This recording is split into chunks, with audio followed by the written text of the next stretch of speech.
Makikita natin dito sa ating latest satellite images, itong mga makakapal na kaulapan dito or itong linya ng mga makakapal na kaulapan na umaabot dito sa silangang bahagi ng Southern Luzon at Visayas ay ang epekto ng shear line. So makikita rin natin dito itong signature ng mga scaly-like features o yung mga makaliskis na kaulapan sa silangang bahagi naman ng Luzon ay yung signature clouds ng tinatawag nating northeast monsoon o yung malamig na hanging amihan. So dahil sa presence ng makaliskis na mga kaulapan na ito,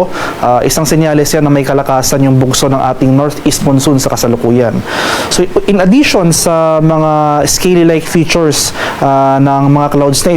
ito namang makakapal na kaulapan, itong linya ng mga makakapal na kaulapan ay ang epekto naman ng shear line. Ito yung boundary o yung salubungan ng malamig na hanging amihan at yung mainit na hangin na galing sa Karagatang Pasipiko, yung tinatawag po nating easterlies. So dahil sa epekto ng shear line at amihan, asahan natin itong mga kaulapan at mga pag-ulan ngayong araw sa malaking bahagi ng Visayas, pati na rin dito sa silangang bahagi ng Luzon. For Metro Manila and the rest of the country ay generally fair weather pa rin na ating inaasahan hanggang bukas, bahagyang maulap hanggang sa maulap na papawirin, tsansa ng localized thunderstorms dito sa Mindanao at light rains naman dito sa nalalabing bahagi ng Luzon.